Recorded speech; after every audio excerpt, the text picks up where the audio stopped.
نحمده ونصلي ونسلم على رسوله الكريم اما بعد۔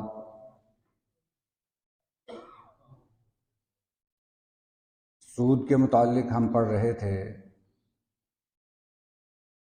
کئی احادیث مبارکہ ہم نے پڑھی۔ سود کی شناخت، اس کی سنگینی، اس کی سزا، یہ تمام باتیں ہم سماعت فرما چکے ہیں۔ یہ باب اختتام کو پہنچا۔ اگلا باب کسی دوسرے کی زمین پر قبضہ کرنے کے متعلق ہے، کسی کا مال ہتھیانے کے متعلق۔ جو نبوی تعلیمات ہیں وہ اس باب میں جمع کی گئی ہیں۔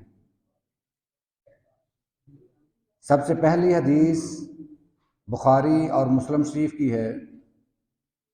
ام المومنین سیدہ عائشہ صدیقہ رضی اللہ تعالی عنہا اس کی راویہ ہیں۔ بیان کرتی ہیں کہ رسول اللہ صلی اللہ علیہ وسلم نے فرمایا، من ظلم قید شبر من الارض طوقہ من 70 ارضین۔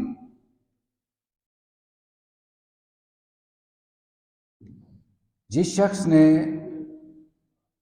ایک بالشت بھی کسی کی زمین پر ناجائز قبضہ کر لیا،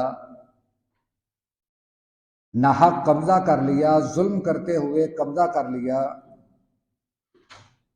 تو 7 زمینوں کے برابر قیامت والے دن اس کے گلے میں طوق ڈالا جائے گا۔ اسی سے ملتی جلتی ایک روایت سیدنا ابو ہریرہ رضی اللہ تعالی عنہ کی بھی ہے، یہ مسلم شریف میں روایت موجود ہے۔ اس میں یہ الفاظ ہیں کہ جس نے ایک بالشت، ایک ہاتھ کے برابر، یعنی جو ہماری ہاتھ کی پیمائش ہے، ایک بالشت اگر کسی کی زمین ہتھیا لی، کسی کی زمین پر قبضہ کر لیا، حالانکہ اس کا حق نہیں تھا، اس نے قبضہ کیا ہے، اس کا مال ہتھیایا ہے، جائیداد اس پر قبضہ کیا ہے، فرمایا کہ 7 زمینوں کا قیامت والے دن اس کے گلے میں طوق ڈال دیا جائے گا۔ ایک تیسری حدیث بھی ہے، اس میں یہ الفاظ ہیں کہ جو شخص ایک بالش زمین کا بغیر حق کے کسی کا لے گا تو وہ قیامت والے دن 7 زمینوں تک نیچے دھنستا ہی جائے گا۔ یہ 3 روایات جو ابھی ہم نے سنی ہیں،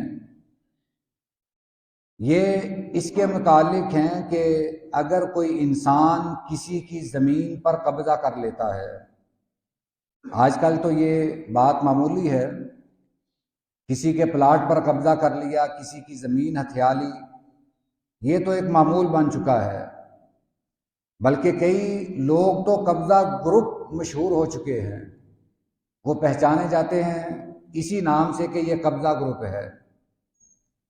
دنیا کا مال ہے۔ یہ ایک لاہور کی ایک سوسائٹی، آپ بھی اکثر بھائی جانتے ہوں گے، بڑی معروف سوسائٹی ہے۔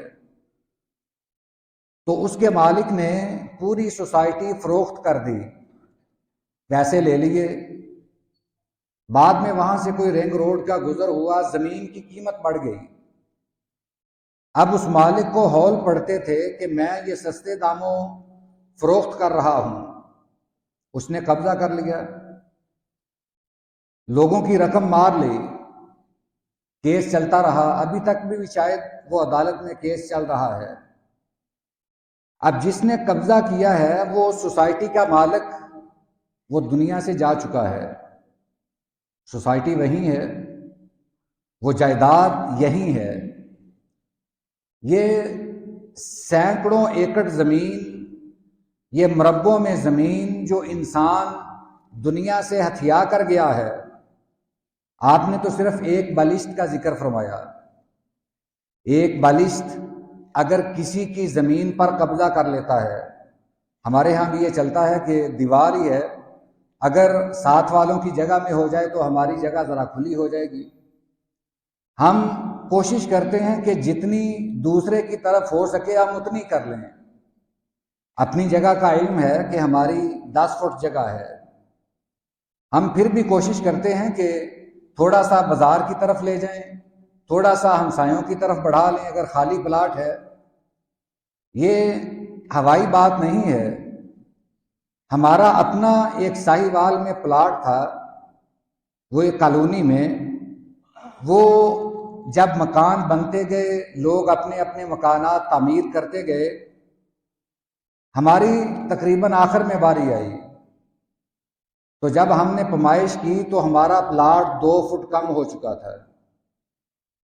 یعنی پہلے جو بنانے والے ہیں انہوں نے بڑی فراخ دلی کا مظاہرہ کیا ہے، جگہ فارغ پڑی ہے، کوئی بات نہیں، دیوار ہمسایوں کے میں بھی ہو جائے تو حرج نہیں ہے، اور آخر میں جو بچتا ہے اس کی زمین کم پڑ جاتی ہے، حالانکہ اس کا بھی کوئی اتنا نقصان نہیں ہے۔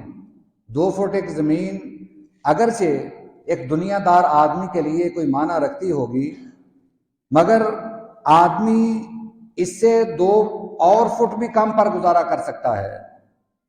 مگر اصل بات یہ ہے کہ جو بوجھ ہم دنیا سے لے کر جائیں گے، سوچنے کی بات یہ ہے کہ قیامت والے دن اسے اٹھائیں گے کیسے؟ اگر کسی کی ایک بالشت زمین پر ہم نے قبضہ کیا ہے، قیامت والے دن تو حساب دینا پڑے گا۔ یہ تو دنیا کا مال ہے، دنیا پہ ہم نے ہڑپ کر لیا، قبضہ کر لیا، مگر ایک ذات ہے جو انصاف کرنے والی ہے، جس کا حق ہے وہ ذات اسے حق دلائے گی۔ اگر دنیا میں حق مارا ہے تو قیامت والے دن نیکیوں کی شکل میں وہ حق پورا کیا جائے گا۔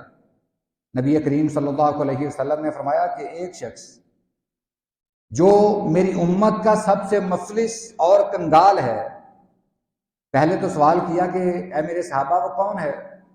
صحابہ نے عرض کی اللہ کے رسول جس کے پاس دنیا کا مال نہیں، درہم و دینار نہیں، وہ مفلس ہے، کنگال ہے۔ آپ نے فرمایا کہ میری امت کا مفلس اور کنگال وہ شخص ہے جس کے نامہ اعمال میں بہت نیکیاں ہیں، نمازیں بھی ہیں، روزے بھی ہیں، صدقہ خیرات بھی ہے، تو کل قیامت والے دن جب وہ اللہ کے ہاں پیش ہوگا تو ایک آدمی آئے گا اور کہے گا کہ اے اللہ، دنیا پہ اس نے مجھ پر یہ ظلم کیا تھا۔ آپ نے فرمایا کہ اس کی نیکیوں سے اسے دے دی جائیں گی۔ دوسرا آ جائے گا، کرتے کرتے اس کی نیکیاں ختم ہو جائیں گی، فنیت، تمام نیکیاں اس کی ختم ہو جائیں گی۔ اب باقی اپنا حساب لینے والے ابھی کھڑے ہوں گے، اللہ تعالیٰ فرمائیں گے کہ اب ان کے جو گناہ ہیں وہ اس کے سر ڈال کر اسے گھسیٹ کر اوندے منہ جہنم میں پھینک دو۔ آپ نے فرمایا کہ میری امت کا مفلس ترین بندہ یہ ہے جس نے دنیا میں نماز تو کوئی نہیں چھوڑی، مگر اس کے ساتھ ساتھ اگر کہیں ہاتھ پڑا تو وہ موقع بھی نہیں چھوڑا، اگر کسی کا مال غصب کرنا پڑا تو وہاں سے بھی گریز نہیں کیا، لوگوں کے حق بھی مارتا رہا، ساتھ ساتھ نمازیں بھی پڑھتا رہا۔ اللہ کو ایسی عبادت کی ضرورت نہیں ہے، وہ یہ حدیث مبارکہ ہمیں بتلاتی ہے۔ تو یہ 3 احادیث جو ہم نے سماعت فرمائی ہیں، ان میں ایک ہی بات ہے کہ جو شخص ایک بالشت بھی کسی کی زمین پر قبضہ کرے گا، کل قیامت والے دن 7 زمینوں کے برابر وہ زمین اس کے گلے میں توق بنا کر ڈال دی جائے گی۔ ایک روایت میں ہے کہ 7 زمینوں تک وہ نیچے دھنستا ہی جائے گا، جیسے شداد زمین میں دھنس گیا تھا ایسے وہ زمین میں دھنستا ہی جائے گا۔ یہ بڑی سخت وعید ہے، دعا کریں کہ اللہ ہمیں محفوظ فرمائے، ہمیں صرف اپنے حق پر اکتفا کرنے کی توفیق عطا فرمائے، لوگوں کے حقوق غصب کرنے سے ہمیں محفوظ فرمائے۔ وآخر دعوانا ان الحمد للہ رب العالمین۔